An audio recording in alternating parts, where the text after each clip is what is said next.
bag ham har han Jørgen Hansen, som også har motoren liggende bag, og så har de Michael Klostermann på ydersiden i sin BMW, som altså har motoren foran, og det skal blive spændende at se, hvem der får præcis den mængde af bid, der skal til. 15 sekunder, skiltet er i luften. Ja, en hurtig mand nede bag i også. Dennis Holbæk i den gule racer, allerbagerst af Kvillaen. Ham skal vi ikke glemme. På ingen måde, Dennis Holbæk. Skal blive spændende at se, hvordan han får kørt sig op igennem feltet. Der er altså 5 røde lamper, når de er tændt, så går starten går der. Claus Christensen ser ud til at få en rigtig, rigtig god start. Masser af hjulspind, det skal man have på en Porsche 911. Motoren ligger og tynger deromme. Claus Christensen er altså helt fri og afsted ned mod svinget. Prøv at lægge mærke til, at Aquila, den gule Aquila, kommer ind i billedet her på ydersiden af Andreas Kjærgaard i den guldbemalede Porsche 944. Super start. Niels Davidsen får lige en snortur nede bagved.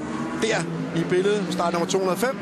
Mellemtiden ude foran Claus Christensen, altså super godt afsted foran Michael Klostermann. Så er det Jørgen Hansen, og så er det Andreas Kjærgaard. Og i billedet her, nummer 412 på siden, og så er det Dennis Holbæk, der altså startede nede bagerst og hamrede op på ydersiden, da de bremsede for ind- og langsiden, og er nu op som nummer 5. Ja, Dennis Holbæk starter altså bagerst, fordi han ikke kørte anden kvalifikation i går.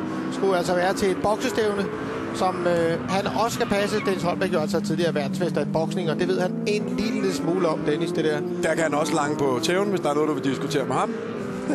Det var lige før Jørgen Hansen, han fik lange på tæven til Michael Klostermann, i hvert fald med en indbremsning, der ikke helt var som beregnet, tror jeg. Det er der ingen tvivl om, at den ikke var. Så han er forbi Klostermann nu, Jørgen Hansen. Jørgen Hansen forbi Michael Klostermann. Uden for billedet, Jørgen Hansen her. Sin Renault Megane Trophy. Og der bliver bremset ned fra langsiden. Dennis Holbæk også fundet vej forbi Andreas Kjærgaard.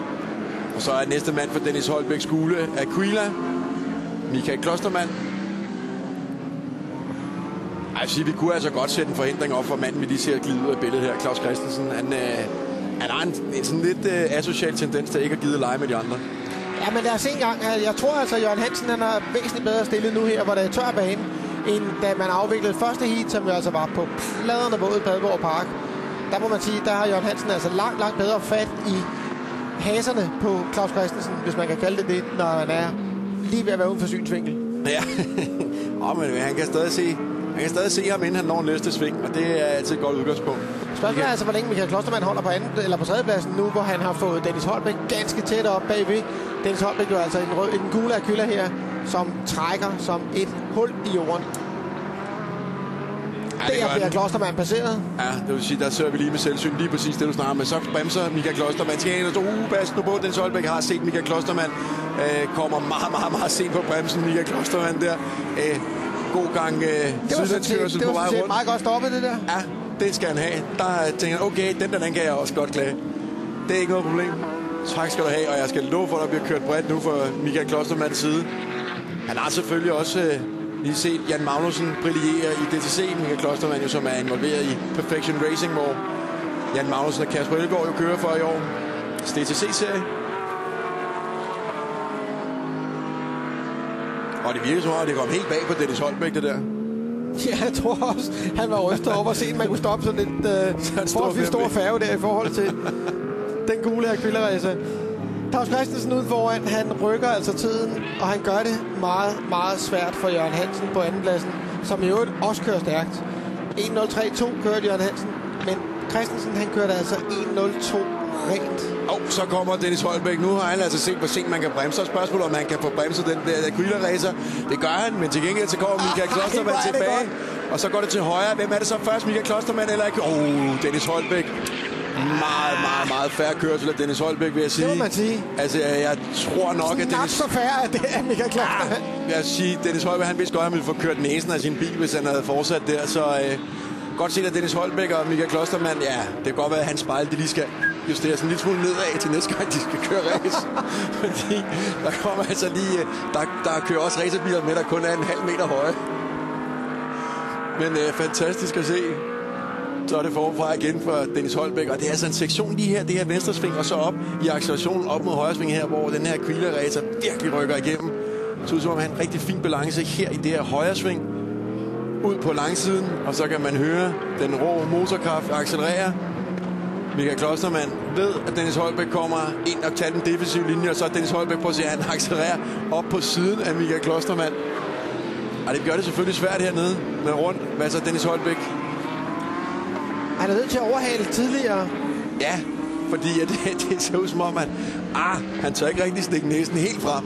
Det, der faktisk er imponerende, det er, at de formår at holde sig så tæt på Jørgen Hansen. På trods af den her interne kamp.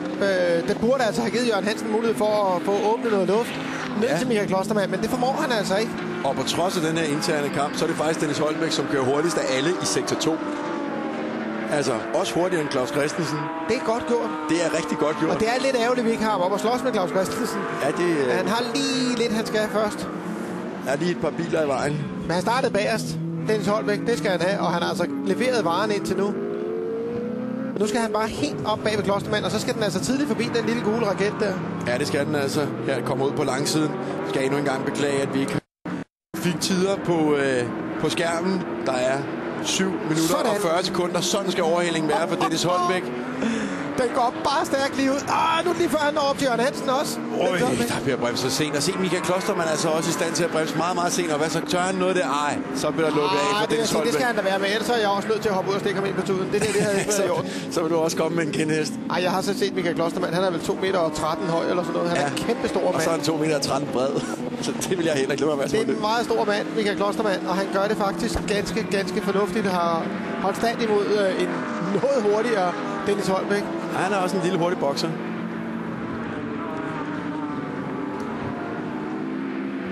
Billeder af Chris Poulsen og Niels Højby, nummer 7 og 8. Chris Poulsen altså synes jeg har fået bedre og bedre styr på sin forholdsvis nye Seat Leon. Kæmpede meget i det tidligere løb, der blev kørt i dag, der blev kørt under regnvejr og meget vanskelige forhold. Der var Chris Poulsen lidt her og der alle vejen og endte med et baghjul ude i sandet. Og nu har Dennis Holbæk altså fået fanget Jørgen Hansen, og så skal jeg love for, at der går fart i den gule Aquila. Formår altså simpelthen at accelerere sig rundt udenom Jørgen Hansen, og faktisk farten kommer og går også bag på Dennis Holbæk, der nu tager 2 placeringer. Ej, Dennis, det var dumt. Okay, vi vil godt have action, og vi vil godt have noget, der sker noget her, når Claus Christensen ikke leverer det. Det vil Dennis Holbæk så. Fik altså overhælet Jørgen Hansen op på andenpladsen, forbremsede sig fra enden af langsiden, så ud til at have svært ved at få den i gear, og så smuttede Jørgen Hansen og Michael Klostermann forbi. Og så kan Dennis Holbæk starte forfra. Ja, det kan godt være, at Dennis han ikke har grund til at være bange for nogen for feltet. Men Vagn, den lidt ældre Holbæk, ham tror jeg ikke, han skal komme smilende hen til efter at have sat den der overstyr. Det kan godt være. Det får han altså ikke meget ros for. Men det er en Dennis Holbæk, der virker meget, meget motiveret nu for lige at revancere sig en gang til. Ja, meget, meget bredt. Han oversatte sig altså en lille smule i øjeblikket, ser det ud til. I hvert fald ikke ro på bilen. Og det skal han altså bruge for at komme hurtigt nok ned ad langsiden. Sidste weekend på Ring Djursland, der måtte han udgå efter at have nedsmeltet en katalysator i den ene side af sin Aquila-racer. Prøv at se, hvor hurtigt den går. Se lige, hvor hurtigt den rykker, den her Aquila, forbi Michael Klostermann. Ind i indbremsning, Michael Klostermann på ydersiden, så får de altså bremset igen. Så sent, Dennis Holbæk. Den kan måske godt. Han skal måske fjerne de der retstop der, fordi den får altså ikke drejet, den der Aquila. Nej, det gør den ikke. Den kommer altså ikke langt nok ned i fart til, hvad den skal bruge for at komme rundt i krøllerne. Herinde i stadionsektionen 2 venstresving på efterfølgende af et højresving holder han lige nøjagtigt Michael Klostermann stangen. Claus Christensen glider stadig ud i billedet ude i front. 5 minutter tilbage i special. Og Jørgen Hansen. Nøj. Det er et farligt sted at have overstyring på vej ud af chikanen. Så også sporene. Jørgen Hansen er altså stadig ikke helt dus med sin Renault Megane Trophy. Sætter nogle sublime omgang sammen, og så en gang med dem, så kommer der altså de her små kiks. Men det er altså en mand, der ikke er bange for at køre sidelæns. Jørgen Hansen jo altså den gamle rallyskole. Lad os se, hvad det er, han gør her. På vej ud. Sådan der sidelæns. Og det er altså med noget, der minder om 150-60 km i timen igennem chikanen, han laver den der. Men Jørgen Hansen jo altså gammel kæmpe fra Dansk Rallysport. Kørte Opel Ascona og Opel Manta. Og nu må han så se. Det gamle Manta 400. Og der røg Dennis Holbæk så igen forbi Jørgen Hansen, den tidligere rallykører. Og Dennis Holbæk tilbage op på den anden plads, han lige havde kort vej på omgang før. Eller 2 omgang før.